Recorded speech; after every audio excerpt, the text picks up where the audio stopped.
네, 안녕하세요. 사진작가 한승현입니다. 저희가 오늘 배워볼 내용은 스마트폰 카메라를 활용하는 방법입니다.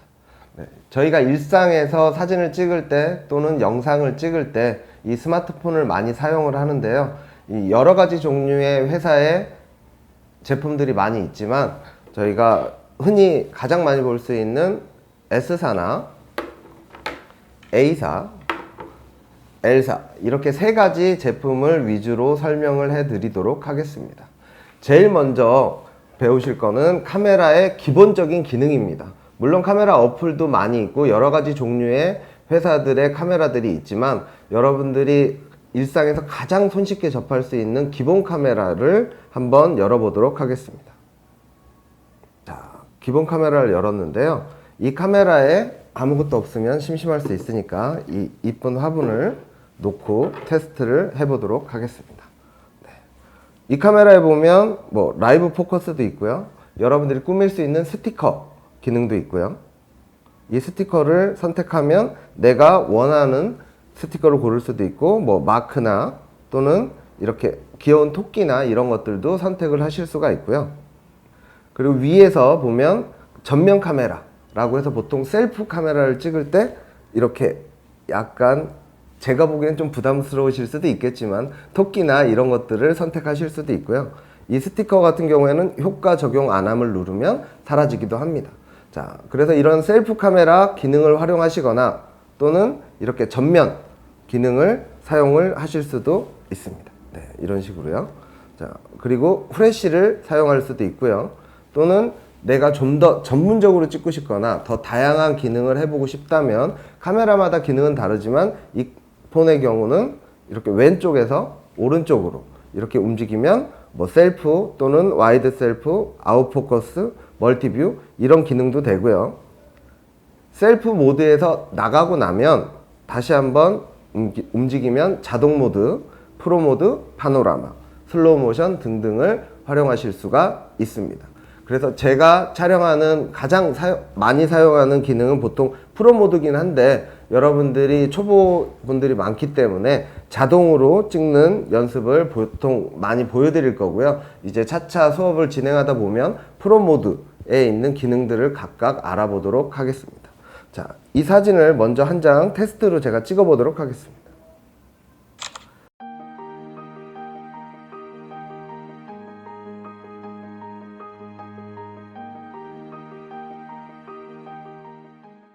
자, 사진을 그냥 한 장 찍는 방법이 있고요. 이 기본 기능에 포함되어 있는 라이브 포커스를 활용하는 걸 한번 보여드리도록 하겠습니다. 이 기능은 배경을 흐리게 할 수가 있어요. 제가 원하는 대로. 그래서 터치를 한 상태에서 좌우로 화면을 보고 움직여 주시면 배경이 선명해지거나 또는 배경이 흐려진 이런 기능들을 활용해 보실 수가 있고요. 테스트로 한 장을 촬영을 해보면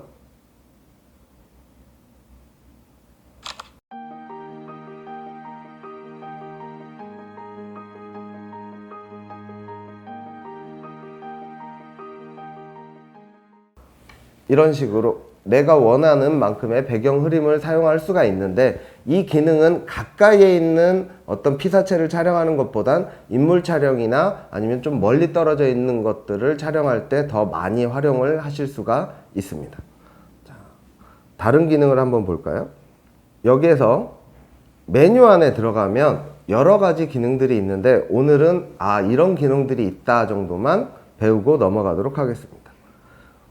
늘상 사용하는 이 사진의 크기, 이 사진의 크기가 어떨 때 유용하느냐, 여러분들이 컴퓨터에 사진을 옮기거나 수업 자료나 또는 어떤 회사의 업무에서 사용을 할 때 이 사진 크기가 작게 되면 활용도가 굉장히 떨어지게 됩니다.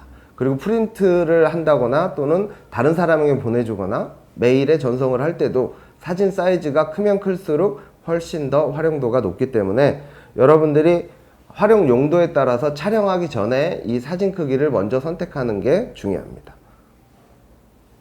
자, 그 다음 동영상 크기가 있는데요. 이 동영상 크기도 메모리의 용량만 어느 정도 확보가 된 상태라면 가능하면 큰 사이즈로 촬영을 하시는 게 훨씬 더 좋고요. 타이머 같은 경우에는 보통 셀프 카메라 또는 이렇게 카메라를 멀리 떨어뜨려 놓고 자연스럽게 촬영을 할 때 많이 사용을 하는데, 여기에는 시간이 내가 원하는 대로 선택을 할 수가 있습니다. 저 같은 경우에는 자연스러운 표정을 위해서 10초를 많이 사용합니다. 자, 그 다음 조금 어려울 수 있는데요. 나중에 더 자세히 다뤄드리겠지만 HDR이라는 기능이 있습니다. 이 기능은 간단히 얘기하면 자동으로 보정을 해주는 겁니다. 그래서 밝거나 어둡거나 또는 역광이거나 이렇게 빛의 조건이 다양할 때 이 기능을 사용을 하면 전체적으로 색이 보정이 되거나 밝기가 보정되는 이런 기능입니다. 그리고 손떨림 보정 기능이 있습니다. 이 기능은 동영상을 보통 촬영을 할 때 사람이 손으로 들고 찍다 보면 이렇게 움직일 수가 있습니다. 이럴 때 이 기능을 활용을 하면 조금은 더 안정적으로, 삼각대를 사용한 만큼은 아니겠지만 그래도 흔들림이 많이 보정이 됩니다. 그리고 이제 여행을 많이 가시는 분들한테 필요한 기능인 위치 태그 기능이 있습니다. 제가 만약에 예를 들어서 미국을 가고 일본을 가고 중국을 가고 이렇게 한 나라만 갈 경우에는 크게 문제가 안 되는데요. 만약에 세계 일주를 한다거나 어떤 지역에 가서 계속 돌아다닐 때 이 사진을 어디에서 찍었는지 이런 정보나 이런 것들이 궁금할 때 나중에 사진을 통해서 찾기에는 굉장히 어려운데요. 이 위치 태그를 해놓으면 나중에 이 사진의 정보를 확인하면 이 사진이 오사카에서 찍었는지, LA에서 찍었는지, 파리에서 찍었는지 이런 각각 지역에 대한 정보도 확인을 하실 수가 있습니다. 네. 그 다음에 이제 셀프로 보통 촬영을 할 때 또는 조용한 곳에서 촬영할 때 많이 사용하는 기능인데요. 음성으로 촬영이 있습니다. 자, 이 음성으로 촬영을 하면 스마일, 김치 이런 식으로 특정 단어를 말하면 셀프 카메라에서 자동으로 인식을 해서 촬영을 해주는 기능입니다. 네. 기본적인 기능은 이렇게 돼 있고요. 여러분들이 사진을 찍을 때 중요한 것들 중에 하나는 일단 내 마음에 들어야 됩니다. 그렇기 때문에 사진을 촬영하러 나가시거나 또는 어떤 제품을 찍거나 또는 어떤 풍경을 찍더라도 내가 원하는 사진이 어떠한 사진인지 한 번 정도는 생각을 해 보신 다음에 촬영을 하시는 게 훨씬 더 좋습니다. 네, 방금 전에는 S사 제품의 카메라 기본적인 기능을 알아봤고요. 이번에는 A사의 기능을 알아보도록 하겠습니다. 자, 기본 카메라에 들어가면 슬로우 모션, 비디오, 사진, 그리고 좀 특이한 건 인물 사진, 그 다음에 뭐 인스타나 이런 SNS에서 많이 사용하는 정방향 카메라도 있고요. 그 다음에 좌우로 넓게 찍을 수 있는 이 파노라마 기능도 있습니다. 그리고 셀프 타이머도 얘는 두 가지가 있네요. 3초와 10초가 있고요. 색을 변화시켜서 할 수 있는 뭐 선명하게 따뜻하게 이렇게 색을 변환하는 제품도 있고요. 이제 라이브 방송처럼 이렇게 할 수 있는 기능들도 있습니다. 물론 이 기능들은 보통은 사용을 잘 안 하지만 본인이 좀 SNS를 많이 활용하시는 분들은 많이 사용할 수 있는 기능들이 많은 것 같고요. 저는 개인적으로 이 인물 사진 모드로 사진을 많이 찍고는 합니다. 자, 다음으로는 이 L사 기본 카메라를 한번 바라보도록 하겠습니다.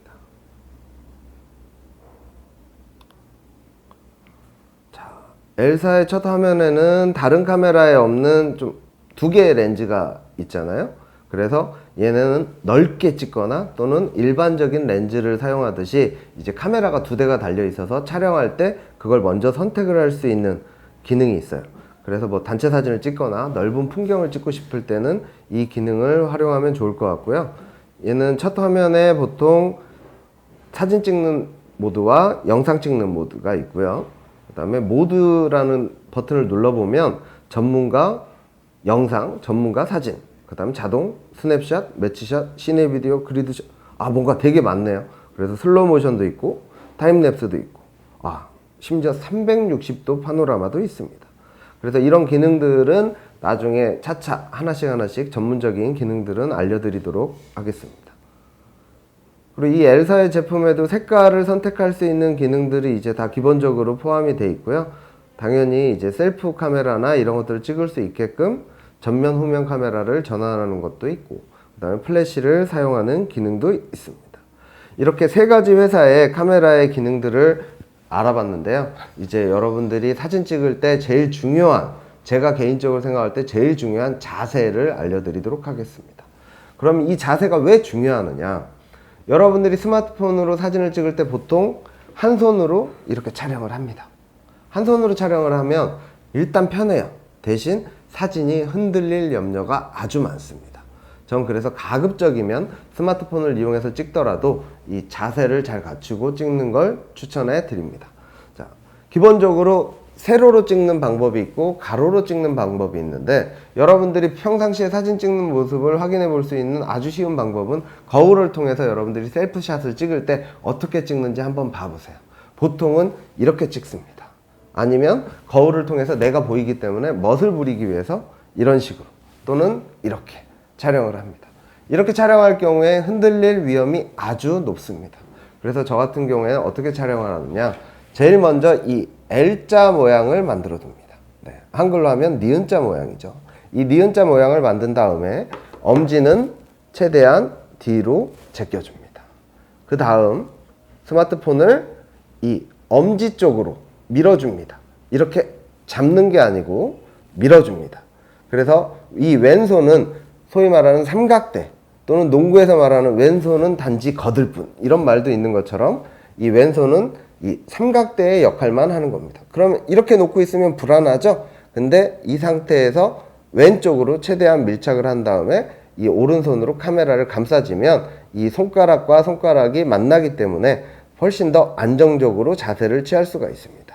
이 자세에서 그냥 이렇게 찍는 것보단 카메라를 또는 스마트폰을 내 눈높이까지 올려줍니다. 이 눈높이가 올린 상태에서 팔꿈치를 모아주고요. 그 상태에서 숨을 살짝 멈추고 내가 원하는 대상을 찍을 때 화면을 터치하고, 그런 다음에 초점과 이 노출을 확인을 먼저 한 다음에 최종적으로 숨을 멈추고 이 자세로 촬영합니다. 하나, 둘, 셋, 찰칵. 네, 이렇게 가로로 촬영을 하고요. 그럼 세로로 촬영할 때는 어떻게 하느냐? 어떤 분들은 이렇게 찍으면 되지 않을까 생각하는데, 네, 물론 이렇게 잡아도 됩니다. 이 모델처럼 이렇게 길쭉한 모델 같은 경우에는 보통 이렇게 잡아주는 게 훨씬 더 안정적입니다. 그래서 카메라가 작을 때는 이렇게 올려놓고 촬영을 많이 했었지만, 이 카메라의 크기가 또는 스마트폰이 커졌기 때문에 이렇게 잡아주고 똑같습니다. 카메라는 내 눈앞에, 팔꿈치는 몸에 붙여주시고요. 그 다음에 오른손으로 이렇게 살짝 감싸준 다음에 원하는 곳을 터치 후에 내가 촬영하는 순간에 촬영을 해주시면 됩니다. 다시 한번 자세를 보여드리면 왼손은 니은자 또는 L자를 눕혀놓은 모양으로 해주시고요. 카메라를 엄지 쪽으로 밀어줍니다.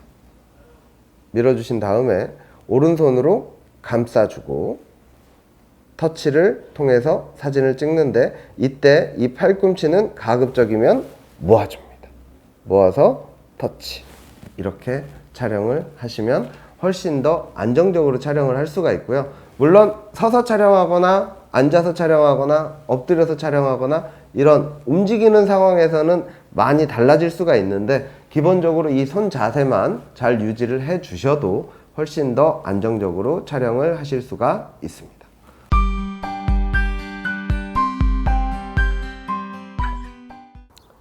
네, 이제 촬영 자세를 알아보기 위해서 우리가 야외로 나왔는데요.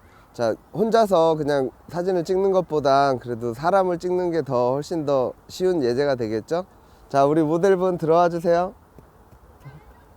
안녕하세요, 나엘입니다. 네. 자, 이 서서 찍는 모습부터 제가 보여드릴 텐데요. 일단 기본적으로 이제 저를 한번 바라봐 주시고, 네, 좋아요. 자, 서서 찍을 때 보통은 그냥 이렇게 서서 찍는 경우가 많이 있습니다. 근데 서서 찍을 때도 이렇게 다리를 나란히 이렇게 하시는 것보다는 한 다리는 뒤쪽으로 놔주시고 90도로, 네, 90도로, 네, 우리 모델은 똑같이 안 해도 돼. 네, 자, 90도로 직각으로 만들어주고 내가 찍는 방향대로 앞발을 이렇게 움직여 주시면 훨씬 더 안정적으로 찍으실 수가 있고요. 그리고 서서 찍을 때 다리를 뒤로 빼는 이유 중에 하나는 촬영을 하다 보면 앞뒤로 움직일 수가 있는데, 이렇게 움직이다가 뒤로 넘어지거나 빠질 수 있기 때문에 가급적이면 뒷발은 보통 오른발이 뒷발이 되는 경우가 많이 있어요. 네, 뒷발은 직각으로 해주시고 왼쪽 발은 내가 찍는 방향으로 향하게 하고 사진을 촬영해 주시면 됩니다. 자, 이쁘게 자 여기 보시고요. 자, 하나 둘.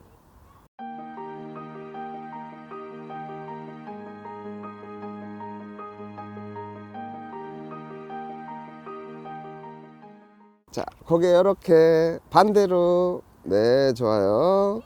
자, 하나 둘.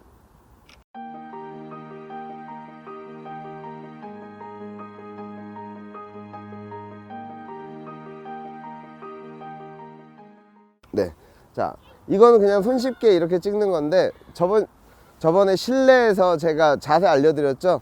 왼쪽 팔꿈치는 가급적이면 가슴 쪽에 붙이고 두 손으로 세로로 찍을 때는 이렇게 감싸 안고요. 내가 찍고자 하는 방향으로 터치를 한 후에 자, 촬영합니다. 하나 둘.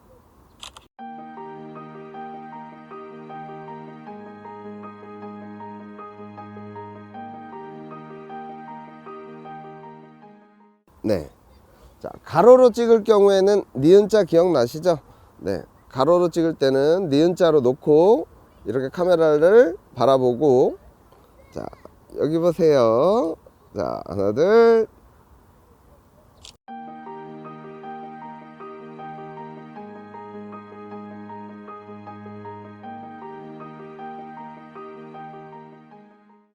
이때도 마찬가지로 손을 카메라를 내 눈높이까지 올려서 카메라를 통해서 피사체를 바라보는 게 제일 좋습니다.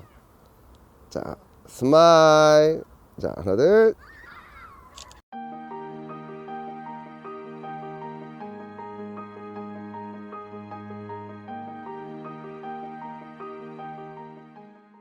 네, 이렇게 서서 찍을 때는 이렇게 촬영을 하시면 되고요. 두 번째는 앉아서 찍는 자세를 보여드리도록 하겠습니다. 앉아서 찍을 때는 보통 사람들이 이렇게 주저앉는 걸 생각을 하시는데요. 그렇게 말고 반만 앉는다고 생각을 해주시면 됩니다. 그럴 때 앞발을 움직이는 게 아니라 뒷발을 뒤로 최대한 뻗어주시고 뒷발은 무릎은 굽혀주시고 무게중심을 오른쪽에 두시는 게 훨씬 더 안정적입니다. 그래서 촬영을 하시다 보면 높이 조절을 해줘야 될 수가 있어요. 물론 제가 키가 아주 크지를 않아서 높이 조절이 별로 티가 안 날 수가 있는데 네, 보통 키가 크신 분들 기준에선 무릎만 굽혀줘도 30cm에서 40cm 정도 차이가 생길 수가 있으니까 약간 앉아서 찍는다고 생각하셨을 때 주저앉는 거 말고 무릎을 뒤로 빼서 높이를 반 정도로 만들어 준다고 생각을 해 주시면 되고요. 마찬가지 팔의 자세는 늘 똑같습니다. 자, 여기 보세요. 자, 촬영합니다. 하나 둘.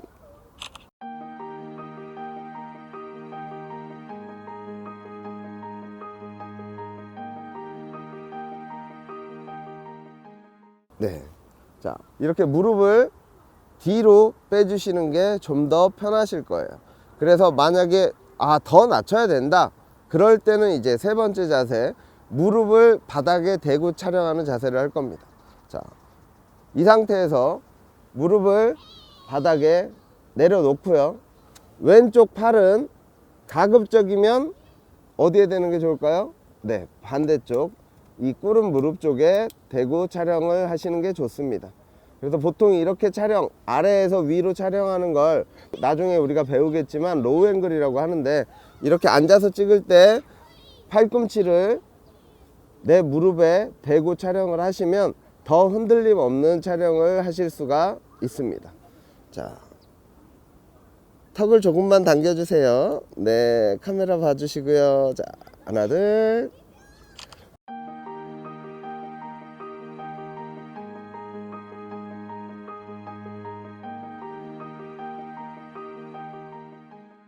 이쁜 척. 네, 좋아요. 언제 이런 거 하겠어요? 자, 촬영합니다. 하나 둘.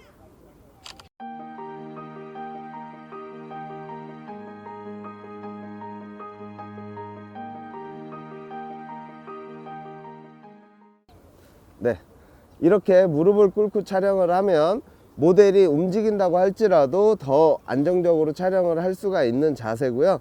특히 아이들이나 애완동물이나 이렇게 좀 키가 작거나 또는 아래쪽에 있는 대상을 찍을 때 위에서 찍는 것보단 내가 높이를 낮춰서 촬영을 하는 게 훨씬 더 안정적일 수 있습니다.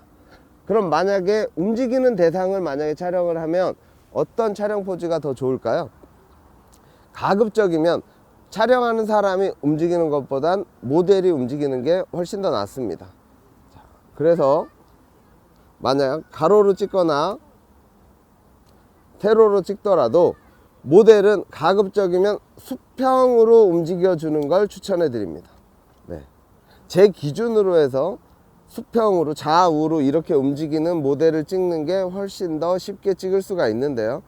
자, 우리 혜인, 네, 거기에서 이쪽으로 왔다 갔다만 해보세요. 이렇게, 이거 알죠? 개다리, 네, 이렇게 움직여 주시면 됩니다.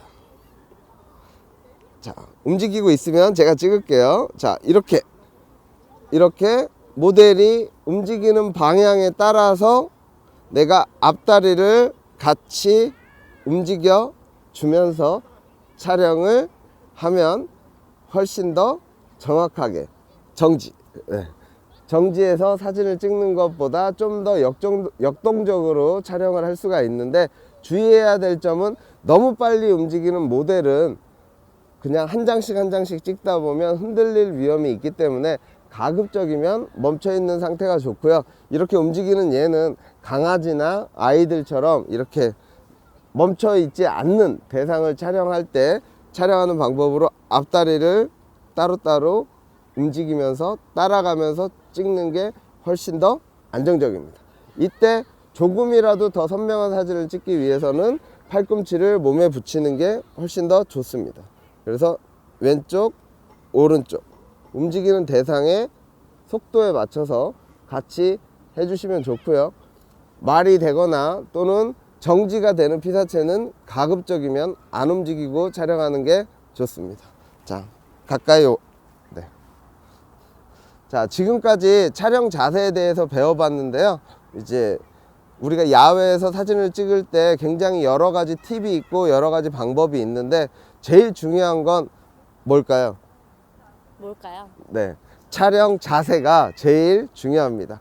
그러니까 여러분들이 이 촬영 자세 거울 보시고 연습을 해주시고요. 네, 다시 한번 정리해서 알려드리도록 하겠습니다. 가로로 찍을 때는 니은자 이렇게 해보세요. 네, 자, 이 상태에서 카메라를 엄지 쪽으로 최대한 밀어주고 오른손으로 이 부분을 감싸 주시면서 촬영을 하면 훨씬 더 안정적으로 찍을 수가 있고요. 높이는 가급적이면 눈높이까지 올려서 촬영을 하시면 훨씬 더 안정적으로 촬영을 하실 수가 있습니다. 네. 그러면 야외에서 사진을 찍거나 실내에서 사진을 찍을 때 더 흔들림 없고 더 정확한 자세로 좋은 사진을 많이 찍길 바랍니다. 자, 인사할게요. 자, 하나, 둘, 셋. 감사합니다.